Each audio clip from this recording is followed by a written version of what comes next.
नमस्कार। HM Bharat news विशेष report. Bharat reporter Harihar Pathode MMTMS। Editor in chief. Film censor board के नियमों पर उठे सवाल, डायरेक्टर प्रवीण कुमार मोहारे की पहल। देश में फिल्म निर्माण से जुड़े नियमों को लेकर एक नई बहस सामने आई है। फिल्म जगत में यह मुद्दा उठाया जा रहा है कि यदि किसी फिल्म में पालतू पशु एनिमल दिखाए जाते हैं तो इसके लिए लगभग 30,000 रुपए तक का चार्ज लिया जाता है।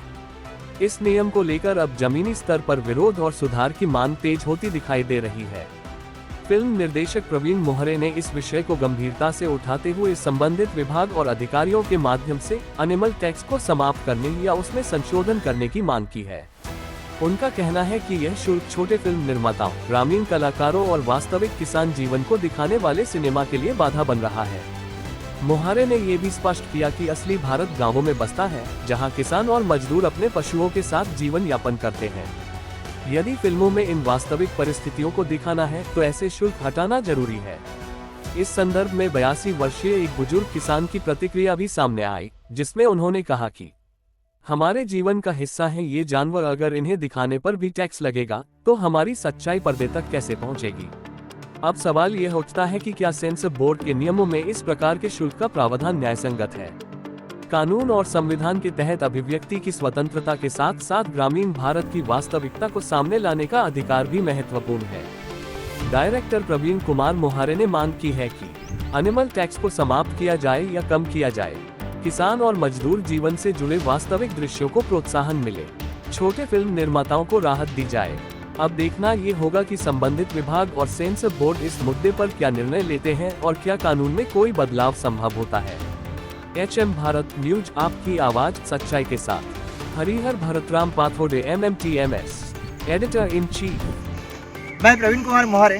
देखो, कुछ भी हो जाए, आज ये जो बाबा जी है तकरीबन इनकी उम्र 80 साल के ऊपर है।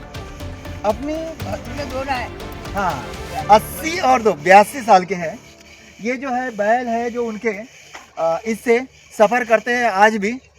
तो ये जो चीज़ है मैं फिल्मों के जरिए उन लोगों तक पहुंचाना चाहता हूं जो हमारी यंग पीढ़ी है, जो यंग जनरेशन है, उनको पता चलना चाहिए कि ये शेकड़ा क्या है, पहले के लोग किस तरह से सफ़र करते थे, वो मैं फिल्मों में दिखाना चाहता हूँ। दिल्ली जो animal welfare board of India sensor board के जरिए 30,000 रुपये वसूलता है। हम अपनी संस्कृति को दिखाने की कोशिश करते हैं। हमारी जो पीढ़ी है उनको पता चलना चाहिए कि ये शेकड़ा क्या है, किस तरह से लोग पहले सफ़र किया करते थे। आज हम इस चीज़ को दिखाने की कोशिश करते हैं तो हमसे 30,000 रुपये एक लगान के तौर पे वसूला जाता है। तो कितना गलत है। क्या हम गलत चीज़ें दिखा रहे हैं? तो हम मेरे जैसे ऐसे तमाम जो फिल्म मेकर्स हैं वो जानवर को दिखाने की कोशिश करते हैं तो उनसे एक लगान वसूला जाता है। तो इसके खिलाफ मेरी जंग थी और आज भी चालू है और हमेशा रहेगी। जब तक मैं जीत ना जाऊँ तब तक मेरी जंग एनिमल वेलफेयर बोर्ड के खिलाफ, जो हमारे सेंसर बोर्ड में नियम लागू है, उसको हटाने के लिए हमेशा चालू रहेगी।